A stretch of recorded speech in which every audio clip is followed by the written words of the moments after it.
Hello everybody and welcome to Aces High Gamers. Phoenix here with a trailer breakdown of Teenage Mutant Ninja Turtles Shredder's Revenge being developed by Emu and Tribute Games. Wasting no time, we're going to jump into the background footage you're seeing here for the announcement trailer. Then we're going to break things down in finer detail, maybe even point out an Easter egg or two. Right out of the gate, we're greeted with a very nostalgic opening for those who were fans of the 80s and 90s cartoon like I was. This cartoon was one of my favorites growing up back in the day, and I'm totally in love with what I'm seeing. Very smooth modern day animation, revisited version of the original theme song.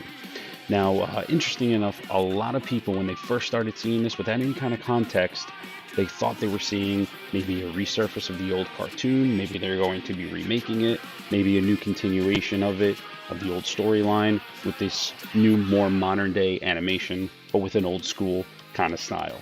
But instead, we're greeted with a very nice surprise.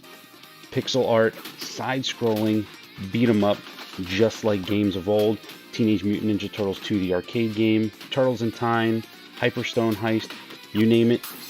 This is just a callback to all of those styles of games, and it looks absolutely fantastic. I am so excited. Now, I think it's pretty safe to assume that each of the characters that are showing up in the trailer are going to be in the game itself. Interestingly enough, we're missing quite a few characters back from the original show. A few examples are Casey Jones, Rat King, Leatherhead, Slash, but I guess we can't reveal everything, right? We need a couple of surprises when we play the games. Now, up on screen here, we can see, which is easy to miss, it looks like a report, which is from the ending from the SNES Turtles in Time game. You can see the blimp carrying the Statue of Liberty. Nice little nod there. We also get a quick glimpse of Krang in the background on the same screen. He does show up briefly in another portion of the trailer. Continuing on, we have our classic villains, Bebop and Rocksteady, making their return. Trying to shoot, take out Leo right there.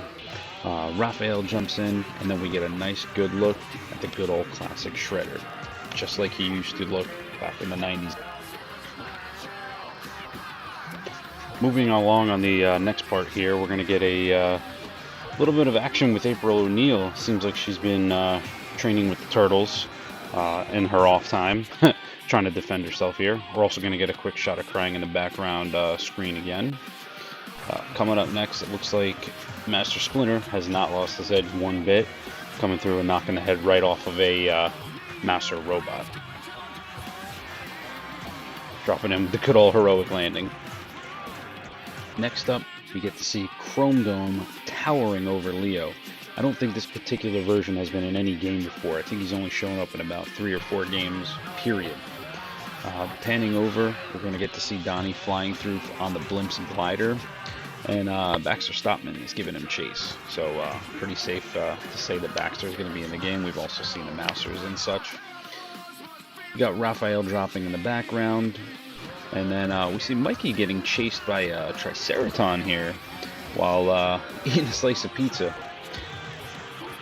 And lastly, as we make the transition from the surfboard scene, we get a scene of the Technodrome coming out of the ground, which looks to be Dimension X.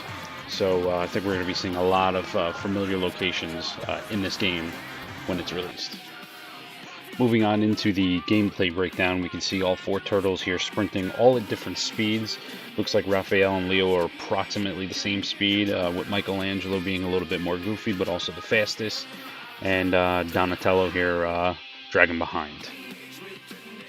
In this next segment, there's really not much to point out. The only thing really of significance is Raphael picking up the foot soldier, and instead of tossing him towards the screen, which we'll see later, he actually throws the foot soldier into another one. The other thing to point out is in his HUD, there's this bar called NP. I'm assuming that may stand for Ninja Power or something like that. He defeats 2 enemies, and it seems to fill his bar by 2 units. So the assumption is each enemy killed will fill up your bar by 1 unit each. Next up, we get a glimpse of what might be a boss fight in the Channel 6 news station. We got Bebop shooting some kind of strange little purple laser gun.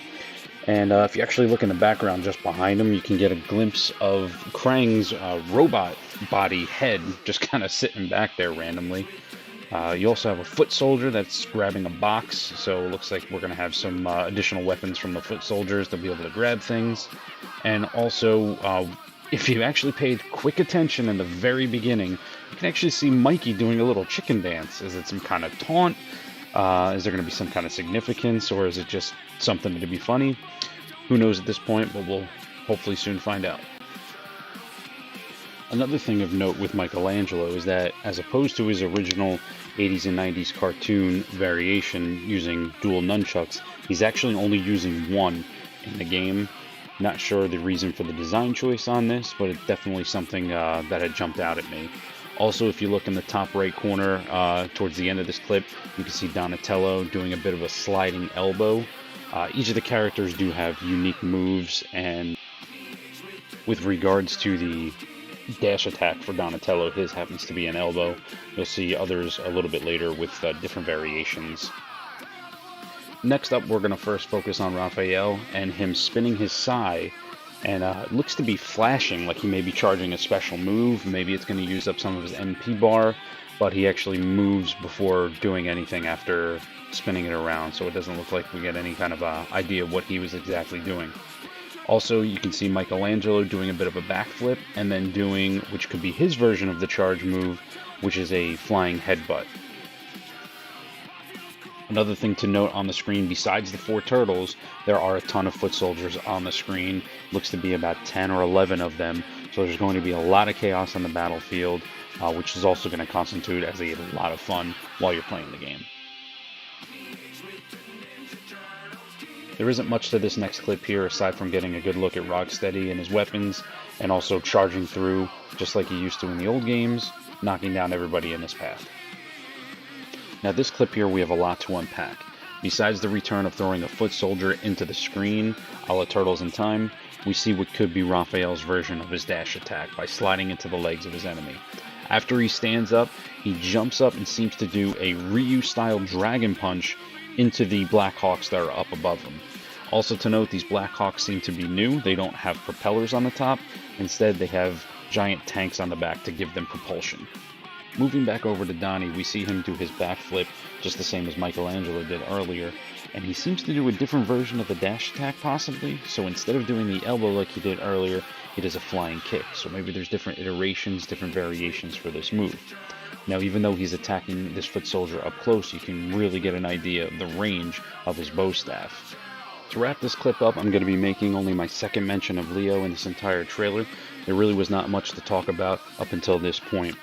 Leo's attack with his katana, he takes a little bit of a step forward. Now, we're not sure if that's just his regular attack or if there is a way to actually lunge a little bit while you're attacking.